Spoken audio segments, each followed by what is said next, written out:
The sterile, unrelenting hum of fluorescent lights filled Cedar Creek General Hospital's recovery wing, tangled with the sharp tang of antiseptic that had clung to Alara Voss's skin for 6 days. She lay propped up in bed, her lower jaw locked behind surgical braces. Every small movement sent throbbing pains spreading down her neck and collarbone. Emergency reconstructive jaw surgery had repaired fractures sustained in an overseas combat ambush, yet it left her barely able to speak. Her doctors demanded full vocal rest during healing, a bitter restriction for a 32-year-old former U.S. Army combat communications specialist. Alara had spent 12 years navigating gunfire, emergency communications blackouts, and high-pressure missions. She knew how to endure physical suffering, but this quiet, immobilizing vulnerability was unlike anything she had faced on any battlefield. Newly honorably discharged, Alara had turned down military re-enlistment bonuses and stepped away from a promising career to return home to Washington State, to her husband Ethan and their infant son. Milo, premature and only 3 months old, slept in a clear plastic bassinet beside her bed. His steady, gentle breaths were her only anchor amid endless pain and medication fog. For days after her surgery, Ethan had stayed close. He brought ice chips, adjusted her pillows, and whispered promises of a calm, ordinary life once she recovered. Bedridden, exhausted, and desperate to hold on to hope, Alara clung to those words. She failed to notice the quiet coldness creeping into his gaze, too drained to question his growing emotional distance. No amount of military training could prepare her for the helplessness of lying injured and nearly mute, responsible for protecting a newborn with almost no strength to fight. The hospital room door clicked open sharply at 7 o'clock in the evening. Alara slowly turned her head, expecting Ethan carrying coffee or a tiny new onesie for Milo, the small, thoughtful gestures that had sustained her through recovery. The man who stepped inside was unrecognizable. Ethan's shoulders were stiff, all warmth erased from his face. Dressed in a crisp button-down shirt and dark slacks, overly formal for a simple hospital, he held no gifts and offered no comment. In his grip was a thick sealed manila. His knuckles whitened from tight pressure. He did not spare a glance at their sleep. He crossed the room in 3 long strides and stopped at the foot. His icy stare hung over her, and the constant hum of overhead lights faded into heavy, suffocating silence. Alara gasped. She tried to mouth his name, stretching her lips against the ridges, yet no sound, only a strained huff that stung her fresh surgery. Without waiting for her to collect, Ethan opened the folder and spread a stack of legal documents across her bed linens. Through her medication-blurred vision, the bold title out, Petition for Dissolution. Divorce papers, served to her while she recovered from major surgery, unable to stand, unable to care herself, unable to properly soothe her. Shock froze Alara. For years, she had prioritized their shared future. She endured lengthy overseas deployments, missed holidays and anniversaries, wrote nightly letters home, and counted every day until she survived enemy fire and a life-altering injury to come back to the family she had dreamed of building. Now she was abandoned, delivered this devastating news without mercy, while she was trapped in a... "I fought weak," Ethan said flatly, his tone detached, as if reviewing a routine work document instead of his marriage. "My lawyer has finalized all paperwork. All you need to do is sign." Hot tears pooled in Alara's eyes. She could not wipe them away without triggering searing jaw pain. She shook her head slowly, trembling, praying this was a temporary outburst. Confusion, fear, and grief piled up inside her, yet the surgical hardware locked every plea and question behind her teeth. She could only look at him, silently begging her. Ethan's end. His eyes drifted briefly toward Milo before settling back on Alara's injured face. "I cannot living like this," he stated firmly. "I did not be a broken woman.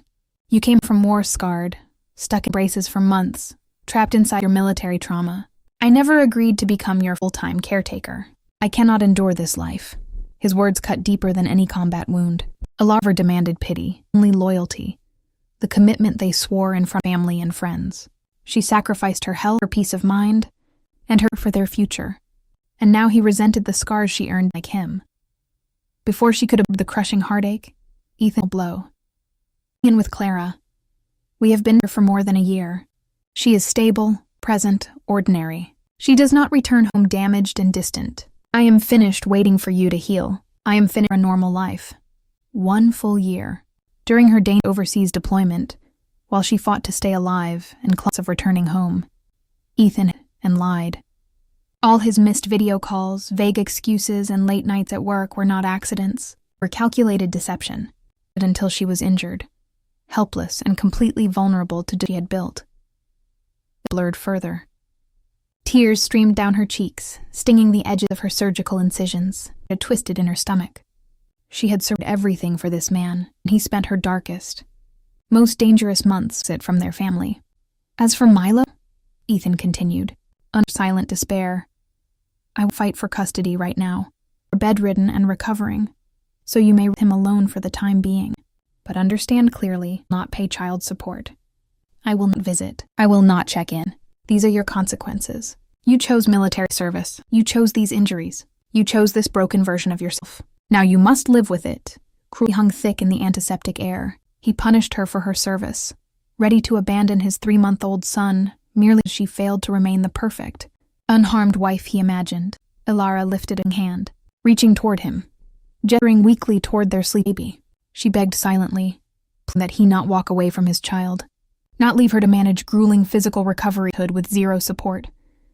Ethan stepped backward sharply, pulling away from her touch as if her pain and her love were something repulsive. Do not try to change my mind. I refuse to clean up your mess. I packed all my belongings from the house and will move into Claire's apartment tonight. You keep the home, keep the baby. I only want to be free. He dropped a set of silver house keys onto the stack of divorce papers. Sharp clink echoed through the quiet room, the end of their marriage. Sign whenever you are ready, he said tonelessly. My lawyer will contact you next week. Do not call me. Do not text me. We are done. Without one last look at his streaked wife or his sleeping infant son, Ethan turned and walked out. The soft click of the closing door locked Ilara inside an unimaginable nightmare. The man she loved, trusted, and sacrificed everything for was gone. He left her injured, nearly mute, utterly alone in a hospital room with a newborn baby and divorce papers erasing everything so hard to create. Ilara leaned back against the pillows. Silent sobs rippled through her body, each tremor sending new waves of agony through her jaw. She could not cry out loud, could not voice the overwhelming despair tearing her apart. Turned her head to watch Milo sleep peacefully. Unaware his father, he reached 4 months old. Monitors continued steady beeping. Fluorescent lights kept humming. The smell of antiseptic lingered in the air, but her entire world had shattered. Just minutes she lost her husband, her marriage, her sense of security, and her family. Wounded combat veteran trapped in surgical braces. She faced months of painful recovery and the endless burden of raising own, with no one on. Overwhelmed by grief, Ilara stared at divorce papers spread across her bed. Certain to consume her, yet beneath the pain, unshakable resolve began to grow. She survived war, ambush, and catastrophic injury. She would survive this betrayal too, would heal, and she would raise Milo on her own. She could not possibly know what the future held. 9 years later, the man who abandoned them without hesitation would come back. He would pursue full custody of the son he discarded, attempting to take away every stable, safe thing she built from the wreckage of his betrayal. And when that courtroom battle arrived, the classified military secret she kept hidden for nearly a decade would emerge as truth powerful enough to his lies and rewrite everything. Time slipped forward like quiet rain, 9 years melting away without fanfare. The sterile hospital walls, the surgical braces, Ethan's cold voice delivering divorce papers, all faded into a memory that lingered like a dull ache beneath Ilara's ribs. She no longer wore the metal braces locking her jaw shut. Multiple follow-up surgeries, endless physical therapy, and years of quiet perseverance had restored her ability to speak normally, though sharp bursts of pain still flared in her jaw on cold days, or when exhaustion weighed heavy on her. The thin scar along her right cheek remained visible, a permanent mark she long ago stopped trying to cover with makeup. Cedar Creek never changed much. The evergreen trees lined winding suburban roads, fog rolled off the nearby river most mornings, and small local shops stayed tucked between residential neighborhoods. Ilara bought a modest townhouse on the quieter edge of town, a small 2-story space with a fenced backyard, enough room for Milo to run and play. She secured remote contract work, administering logistics for regional defense firms, a job that aligned with her military background, allowed her to work from home, and gave her flexible hours to prioritize Milo. The pay was never extravagant. There were months when she juggled utility bills and grocery costs carefully, trimming unnecessary expenses to make ends meet. She never splurged on luxury items. Every dollar budgeted to guarantee Milo never lacked food, warm clothes, school supplies, and stability. 9 years without consistent paternal presence shaped Milo's child. He turned 9 that spring. a bright, curious boy with messy brown hair and thoughtful eyes that reminded Alara painfully of Ethan. He loved building model rockets, reading science books, and riding his bicycle along the neighborhood trail. For most of his life, Milo only knew a life built around his. Ethan's presence existed only as sporadic, distant interruption. He never fulfilled the basic responsibility of regular visits or steady child support. Once or twice a year, usually on Milo's birthday or during winter holidays, a package would arrive via. Sometimes it was an expensive gaming console accessory, a high-priced bike, or brand-name clothing. No handwritten notes, no phone calls following delay, no offer to stop by and spend time with his son. Alara never threw the gift away, but she always spoke carefully to Milo about his refusing to fill the boy's mind with anger or bitter accusations. She would not let Ethan's cruelty poison Milo. Occasionally, Milo would ask quiet questions. "Mom, will Dad come to my say? Does Dad want to live with him?" Each time, Alara answered gently, and she told Milo that his father had chosen a path, that some people could not stay with their families, and that none of it was Milo. She never shared the full story of the hospital room. The brutal. That weight was hers to carry alone, not a burden to place on a child too young to understand adult betrayal. Milo would nod, often dropping the subject, yet Alara could spot the quiet confusion lingering behind. Marisol Hale remained Alara's closest, most trusted. The ER nurse met Alara for coffee every weeks, listened to her queries, and stepped in to watch Milo whenever Alara had doctor appointments or mandatory work. Marisol witnessed every hardship Alara endured, the sleepless nights with a colicky infant immediately after hospital discharge, the painful post-surgery recovery while caring for a newborn alone, the endless financial stress, and the lonely holidays spent once. Marisol urged Alara to pursue legal action for child support earlier, but she wanted peace. She feared dragging Milo through messy public court battles. She hoped Ethan would one day voluntarily step into fatherhood without being forced. 9 years proved that placed. Alara built a rigid, gentle routine to keep. Early mornings began with making breakfast for Milo, driving him to school, logging into her work laptop, picking him up in the afternoon, helping with homework, cooking dinner, and carving out time for outdoor walks or simple family games before bedtime. When Milo would sleep each night, Alara finally had quiet self. Those late hours were when oldies crept back. She would sometimes sit in her home office, glancing at the locked metal storage box tucked on the highest shelf of her bookcase. Inside sat her military charge paperwork, classified annex or combat report, medical records detailing the ambush shattered her jaw. She had never shown documents to anyone, Marisol. The truth contained within the pages was layered, heavy, and dangerous to reveal. She buried it deep, determined to leave the trauma of her deployment. Alara rarely discussed her military. When he asked why she had a scar on her cheek, she offered a simplified, vague explanation about an accident overseas. She avoided details about combat, enemy fire, and the choice she made as a soldier. The classified truth stayed hidden, locked away alongside her fears. She worried if Milo knew the full story, he would carry the weight of her trauma alongside his own confusion father. Life hummed along in this quiet decade. Alara slowly began to believe Ethan intended to stay removed permanently. She thought he was fine living with Clara, building a separate life with his son. She slowly let her guard down, convinced the hardest battles were already behind her. She survived the abandonment, single parenthood, financial strain, physical pain. She built a safe, happy world for Milo brick by brick. She dared to imagine they could continue living peacefully. The afternoon mail arrived for a weekday. Milo was still at school, and Alara paused her work to sort the kitchen counter. Junk mail, utility statements, a flyer for the local summer camp, and one thick official envelope marked with the county family court seal. Her stomach twisted instantly as she saw the return address. Her fingers trembled, tore open the seal. Pages of formal legal paper onto the countertop.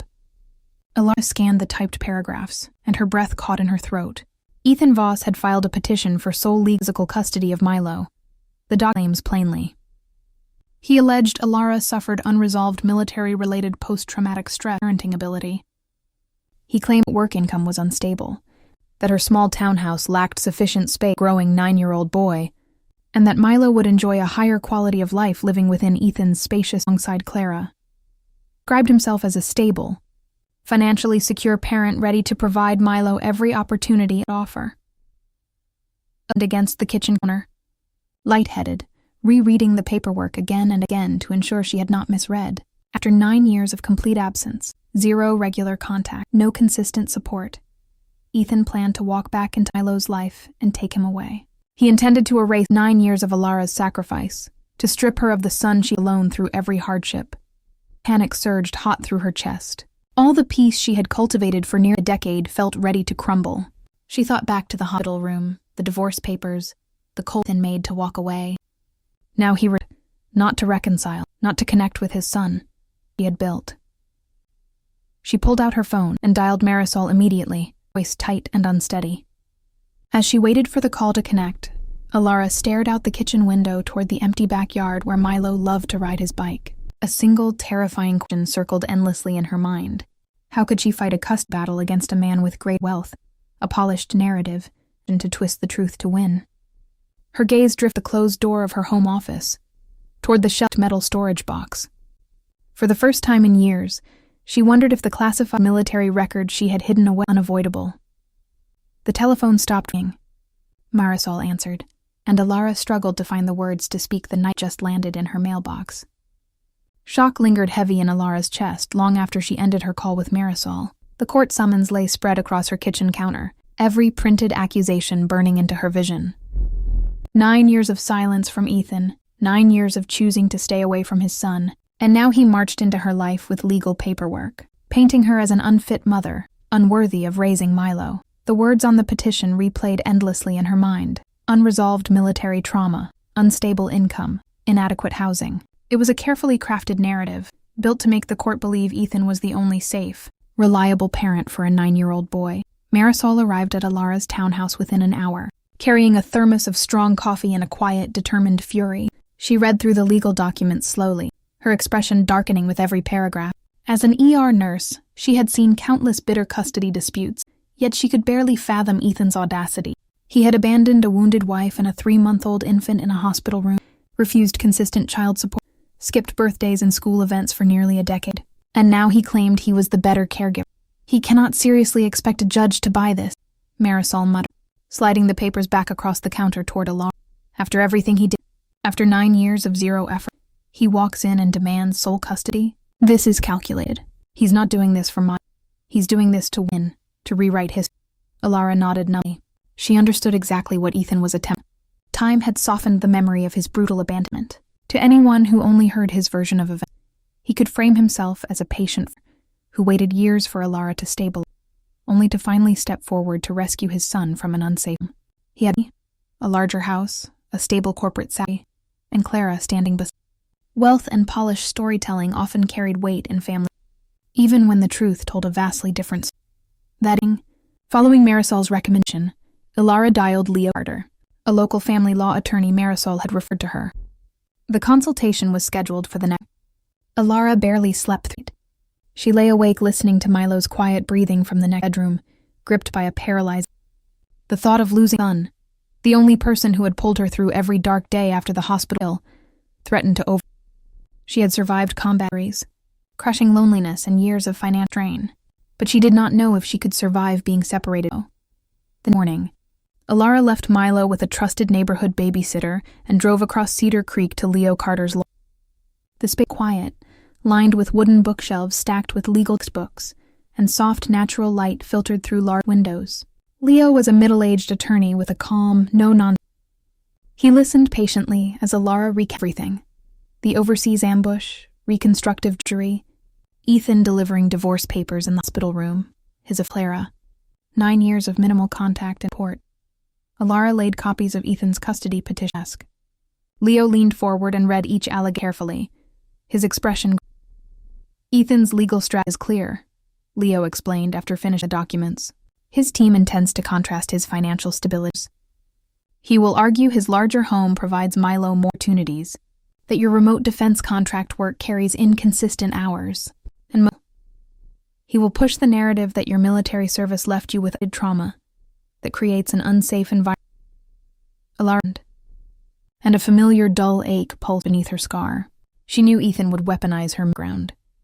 He had done it once before, at hospital room, dismissing her injuries as a burden he bear. Now he planned to use those same wounds to Does he have any proof of this supposed instability? Quietly.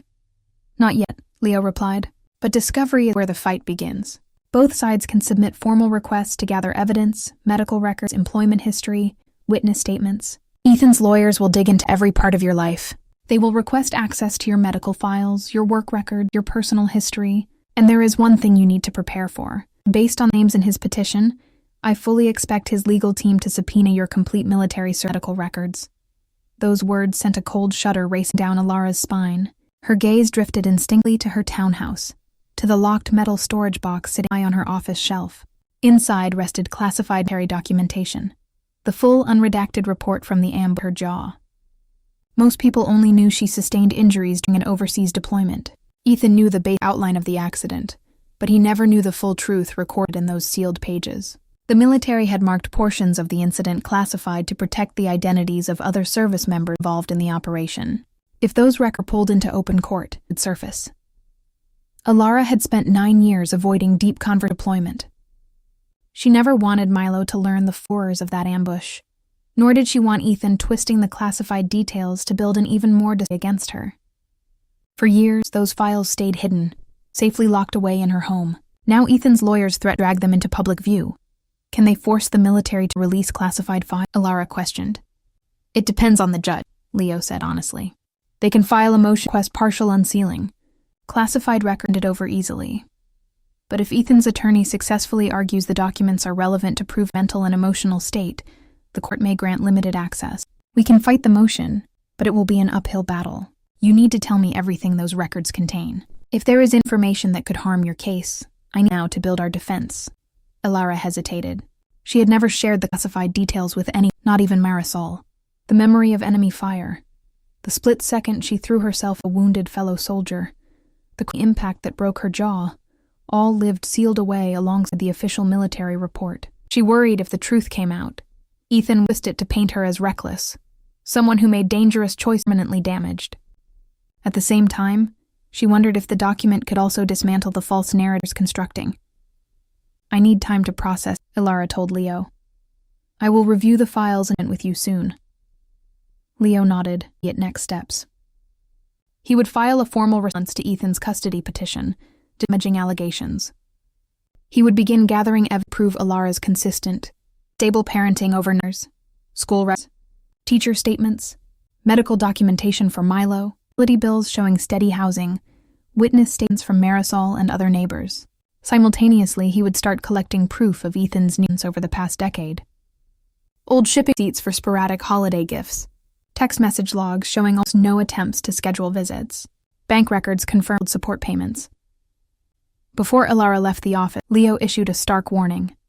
Ethan coming into this battle unprepared. He has resources, has a clear goal, sole custody. He will not hold back. You cannot afford to he is willing to go to win. On the drive home, Alara's mind raced. She thought about Milo, coming home from school each day, excited to talk science projects and bike rides. She envisioned a future where Ethan succeeded, where Milo moved into that suburban house with Ethan and Clara, where she owned during supervised visits, relentlessly at her. When she pulled into her driveway, Milo ran out to greet her, bouncing on his shoulders. He rambled about his and a new friend he met at recess. Alara forced a smile, kneeling to hug him, clinging tightly to his small frame. She couldn't tear them apart. That evening after Milo fell asleep, Alara walked into her home office. She stared up at the locked metal resting atop the bookshelf, tucked inside a small jewelry drawer. She could retrieve it easily, unlock the box, and read military report once more. A quiet conflict warred inside her. If the records stayed sealed, Ethan could continue spreading lies about how she received her injuries. If the judge ordered them unsealed, the truth would emerge. But there was no guarantee the court classified information fairly. He'd spin anything to suit his agenda. Slowly across her office floor. The battle lines had been officially drawn. Ethan had launched his attack, armed wealth, a polished false narrative, and every her most guarded secrets. She had spent 9 years building a peaceful life for Milo. Now she would have to fight to protect it. She knew one thing with absolute certainty. She would not surrender her son with every ounce of strength she possessed. Still, she could not shake the lingering dread. What would happen when Ethan's legal team managed to pull her classified military file into the light? The weeks after meeting Leo Carter dissolved into endless anxiety and hurried preparation. Leo's office filed an official response to Ethan's custody petition, denying every allegation against Alara. Staff gathered evidence spanning 9 years: Milo's school transcripts, teacher testimonials, pediatric records, rent and utility bills proving stable housing. Marisol agreed to testify, ready to recount Alara's relentless devotion as a single mother. Even as Alara built her defense, Ethan launched his attack. The court approved his request for bi-weekly supervised visits with Milo at a local family center. Alara could not object. Judges prioritized father-child contact regardless of past grievances. She feared Ethan would twist Milo's mind and plant doubt about their life together. The first Saturday visit arrived. Alara drove Milo to the center, forcing cheer as he carried his model rockets and sketchbooks. "Just be yourself and tell me everything later," she told him before he stepped inside. For 3 hours, she waited anxiously in her car, haunted by the memory of Ethan abandoning her in the hospital room. When Milo returned, his usual liveliness faded. "Dad asked lots of questions about you," he said quietly. "He said you keep secrets. Secrets can make people unsafe." Alara's chest tightened. Ethan was already so confused. "He asked about the scar on my cheek," Milo continued. "I told him you said it was an overseas accident. He said there is more to the story, and you refuse to talk about it." Alara gripped the steering wheel. Ethan knew exactly where to. He planned to frame her undisclosed military history as proof of hidden trauma, without ever sharing the full truth. The pattern repeated through every visit. Ethan brought expensive gifts, acted warm and yet slipped in subtle remarks. He talked about the large house he shared with her, a dedicated bedroom waiting for him, and gently questioned whether the small townhouse offered enough. He circled back to Alara's military past, hinting unresolved pain lingered beneath her calm. Milo grew confused. Night after night, he posed difficult questions. "Why won't you tell me everything about me? Is Dad right? Are you hiding from me?" Alara struggled to answer. She refused to burden a 9-year-old with combat trauma, the ambush, and Ethan's brutal abandonment. She explained that some memories hurt too much to share, but to Milo this sounded like a faint crack formed in the tight bond they had shared for near.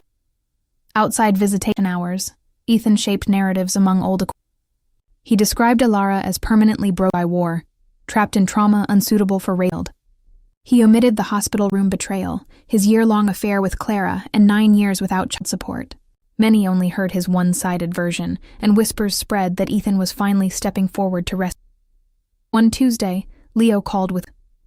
Ethan's legal team had filed a formal motion to subpoena and unseal Alara's complete military file, including classified operational and medical records from the overseas. His lawyers argue these documents are critical evidence. They claim the records will confirm chronic trauma that damaged. They are pushing the judge to believe hidden military files hold proof you cannot prove. A cold dread she had anticipated tactic. Yet the official motion still her resolve. We fight it. We'll push hard. We will argue decade-old combat records are irrelevant to your stable parenting over 9 years. Your consistent care for Milo carries far more weight than old deployment paperwork. But I cannot guarantee victory. If the judge sides with Ethan, sealed portions of your file. After ending the call, Alara walked to her office, her gaze locked on the locked metal storage box resting high on the bookshelf. For 9 years, it guarded her most painful memories.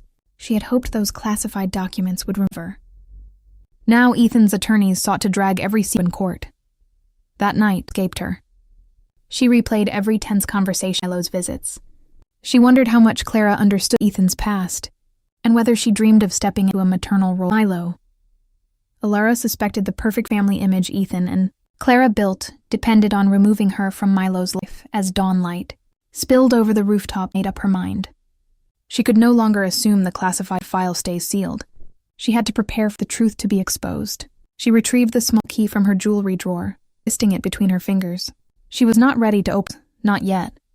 But the next morning, she made Milo's favorite pancakes and held him tightly before the school bus.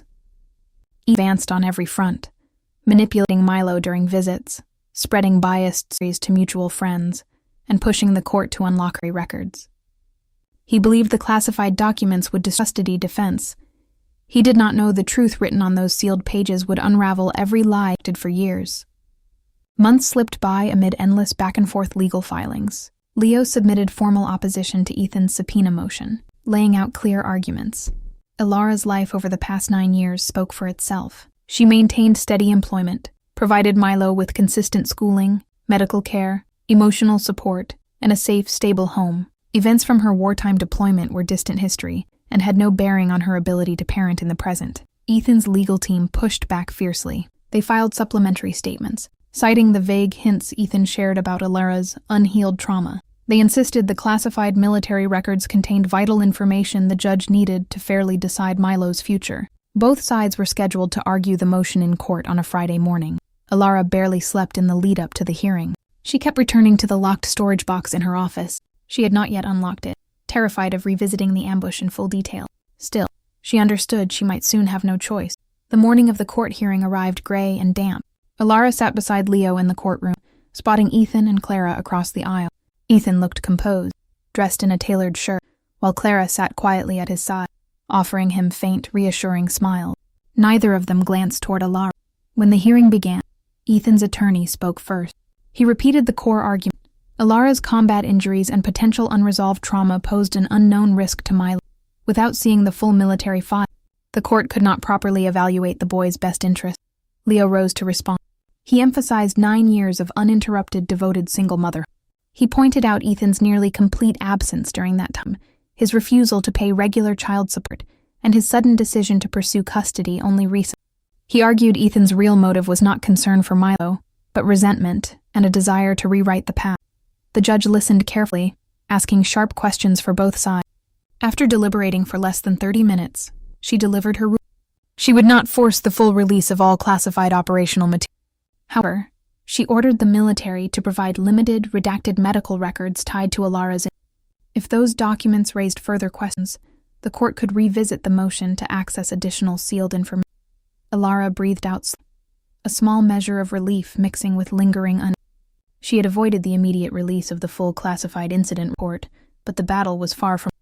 Ethan would continue pushing for more information. After the hearing ended, Ethan paused briefly in the hallway as Ilara. His voice was low, only loud enough for her to hear. You can hide the truth for a while, Ilara. Sooner or later, everything. Ilara met his gaze. The truth isn't what you think.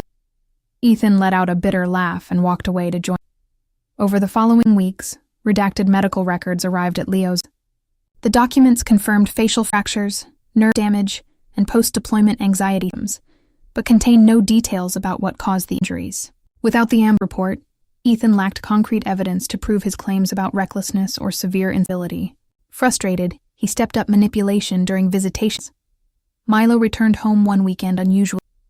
After dinner, he sat down beside Ilara. Dad said the court is trying to find papers about when.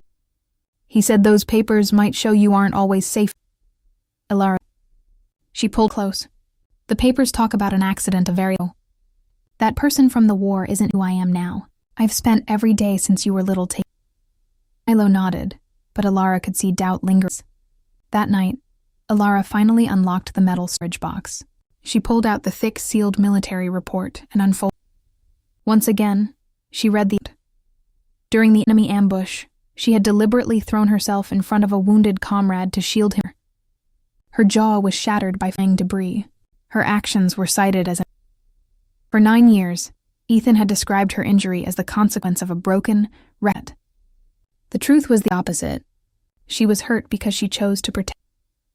If the full report became public, every story Ethan told about her trauma, risk remained.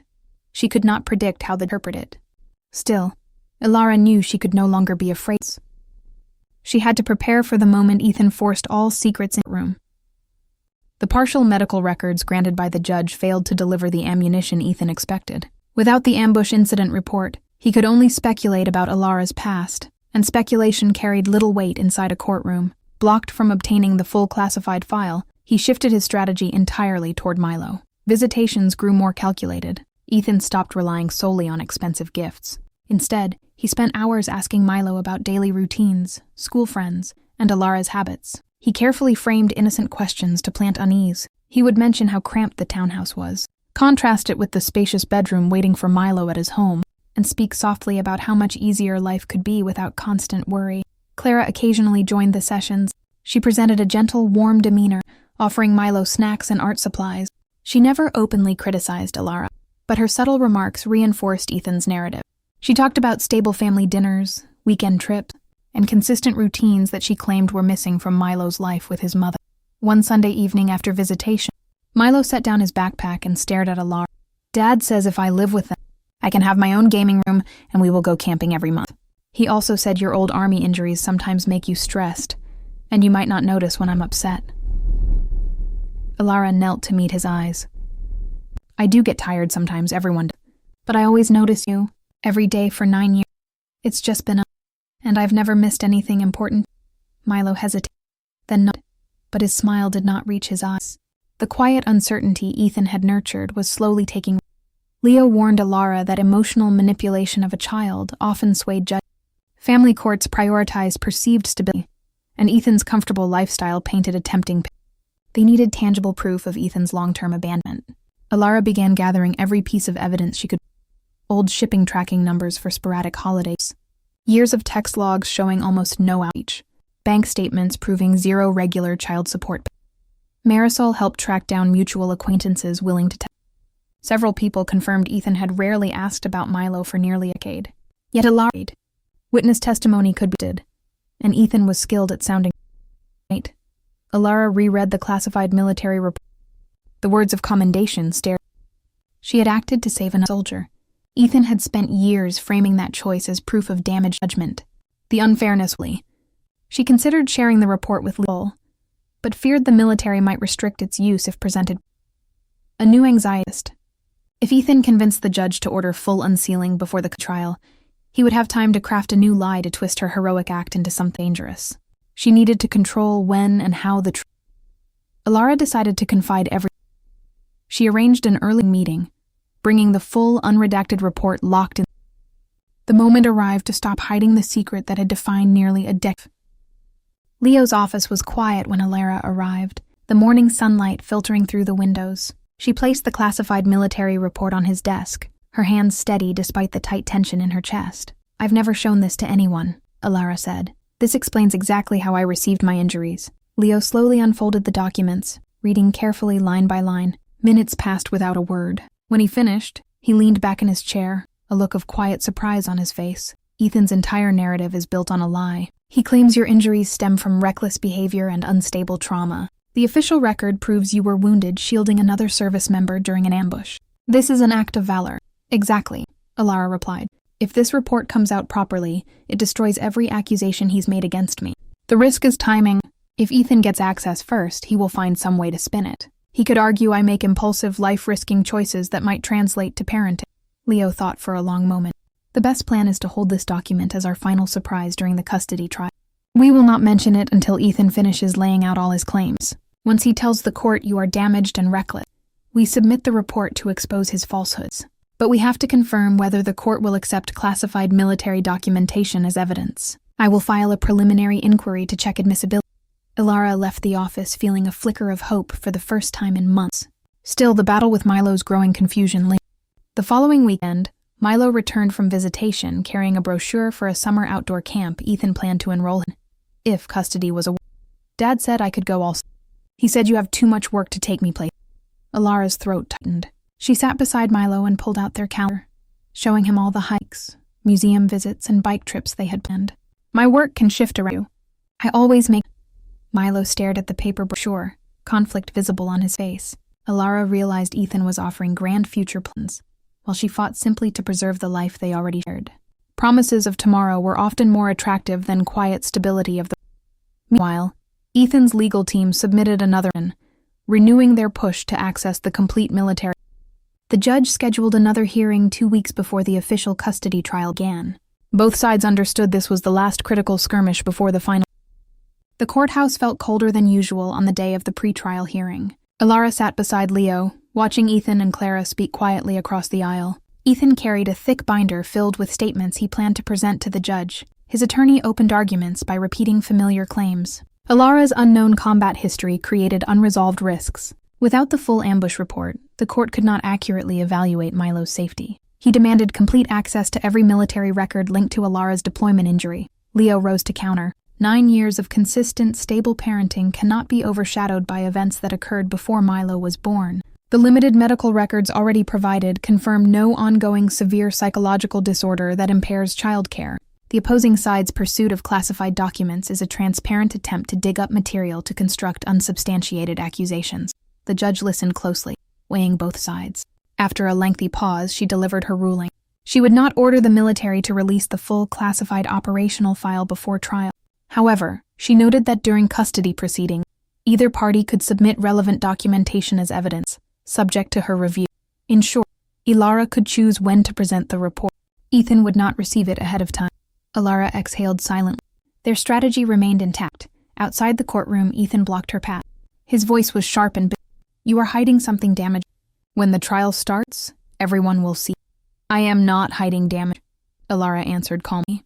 I am waiting for the right moment to show everyone you have been lying about what happened overseas. Ethan scoffed and walked away to join Claire. Over the next 2 weeks, Leo finalized all evidence for trial. School records, witness statements, payment logs, and the sealed military report set aside as their final exhibit. Ilara spent every spare evening with Milo, trying to rebuild their bond. She avoided speaking poorly of Ethan, choosing to focus on happy memories but she could sense the distance Ethan's constant manipulation had created. On the night before the custody trial began, Ilara sat in her office, staring at the military report. The moment was almost. After nearly a decade locked, the truth would finally be heard in open. The custody trial stretched across 3 days. Ethan took the stand. He painted a vivid, sympathetic portrait of a patient father forced to wait years for Ilara to stay his, finally stepping forward to protect Milo from an unsafe home environment. He described Ilara's military trauma as an unknown, repeatedly referencing the hidden military. When Leo cross-examined him, he asked about the hospital room event, the affair era, and 9 years without regular support. Ethan deflected the question. He claimed the separation was mutual, that he had offered support Ilara refused, and that sporadic gifts were all. He twisted the timeline to make himself appear. Several witnesses testified for Ethan, mostly friends who had only heard his version. Clara also stand, describing their comfortable home and outlining plans she had made for Milo's education. She spoke softly, avoiding direct attack on Ilara, letting Ethan's allegations. On the second day, she recounted the ambush, her emergency surgery, and Ethan delivering divorce papers while she was bedridden and barely. She presented bank records, shipping logs, teacher testimonials, and Marisol's witness statement proving 9 years dedicated. When Ethan's attorney pressed her about her military injury, Ilara refused to elaborate. She stated she would present relevant documentation at the lawyer seized on his hesitation, arguing her silence was proof of dangerous secrets. Milo was not required to testify, but the judge reviewed written statements collected from a neutral child psychologist. The notes confirmed Milo felt love for both parents, yet he was heavily influenced by Ethan's promises of a larger home and the psychologist warned that ongoing parental conflict the boy. By the end of day 2, Ethan's narrative appeared persuasive to observers. It seemed likely the judge would award him significant visitation, possibly even primary custody. Ethan left the courtroom each afternoon with a gun. He believed Ilara would never dare submit the classified report. He had no idea Ilara and Leo planned to introduce the document their final exhibit when the trial resumed morning. The third day of the trial arrived. After brief opening remarks, Leo formally requested to submit Exhibit 17, the full classified military incident report. Ethan's attorney immediately objected. He argued classified military documents were irrelevant and inadmissible. The judge paused to review the preliminary inquiry Leo had filed weeks earlier. She ruled the document could be entered into evidence, provided sensitive, unrelated operational details remained redacted. Copies were distributed to the judge, Ethan, and his legal team. Ethan's casual confidence vanished the instant he began reading. The report laid everything bare. Ilara's injuries were sustained when she threw herself in front of a wounded comrade during enemy fire. The document included official commendation for her bravery. There was no recklessness, no unstable impulsive behavior, only a deliberate choice to save another person's life. Leo addressed the court directly. For months, Mr. Voss has claimed Ms. Voss's combat injuries are evidence of damaged judgment and hidden trauma that endangers her child. This official military record proves the opposite. Her injury came from an act of self-sacrifice. Every insinuation he has made about her being unsafe is a deliberate falsehood. Color drained from Ethan's face. He had built his entire custody case on twisting the story of her injury. Now the foundation crumbled completely. His attorney attempted to recover, trying to argue that bravery overseas did not guarantee good parenting, but the damage was already done. The judge studied Ethan closely, clearly registering the deception. Closing arguments began that afternoon. Leo summarized 9 years of uninterrupted maternal care, Ethan's long abandonment, and the manufactured narrative built upon lies. Ethan's legal team struggled to regain momentum, their strongest accusation stripped away. When the trial concluded, the judge announced she would take time to review all evidence and deliver a verdict in writing within 2 weeks. Outside the courthouse, Milo waited with Mary. He had not attended the trial, but he sensed the gravity of it. Alara knelt down and hugged him. She still did not know the final outcome, but a heavy weight had. She no longer needed to hide the truth of what happened overseas. Ethan walked past without. He understood the battle had shifted irrevocably. The secret he hoped would destroy Alara had instead destroyed. 2 weeks of torturous waiting dragged by. Alara struggled to focus on work, her thoughts constantly drifting to the upcoming ruling. She kept up every routine with Milo, driving him to school, cooking dinner, accompanying him to bike rides, careful not to let her quiet anxiety cast a shadow over their days. Milo still carried lingering confusion, but after learning the basic outline of Alara's military story and gentle conversations, the doubts Ethan had planted slowly softened. He began asking less about moving away, and more about the adventures they had planned for summer. The formal verdict arrived via certified mail on a quiet Friday afternoon. Alara's hands trembled as she tore open the envelope. Marisol rushed over to stay beside her while she read the judge's decision. The judge denied Ethan's petition for sole legal and physical custody. Primary custody remained with Alara. The ruling acknowledged Ethan held the right to meaningful contact with Milo, ordering scheduled regular visitation every other weekend, alongside extended holiday time. Yet the judge explicitly noted critical findings. Ethan had voluntarily abandoned his infant son for 9 years, failed to provide consistent financial support, and constructed a misleading narrative to discredit Alara. The court weighed 9 years of stable, nurturing maternal care above Ethan's late arrival and material promises. The military incident report was cited as key evidence proving Alara's injury stemmed from selfless courage, not recklessness or unchecked trauma. A flood of relief washed over Alara. Tears slipped down her cheek. Not only joy from winning custody, but release from years of carrying secret pain and fear. She would not be separated from Milo. She picked Milo up from school that evening and shared the news gently. Milo brightened instantly, throwing his arms around her neck. "Does that mean we still get to live in our townhouse together?" "Always," Alara whispered. Later, Alara received a short, cold text message from Ethan. He stated he would comply with the visitation, but he had no intention of dropping his grievance. He made no apology for his lies, his manipulation, or the abandonment in the hospital. Alara did not reply. She understood some people would never admit their mistakes.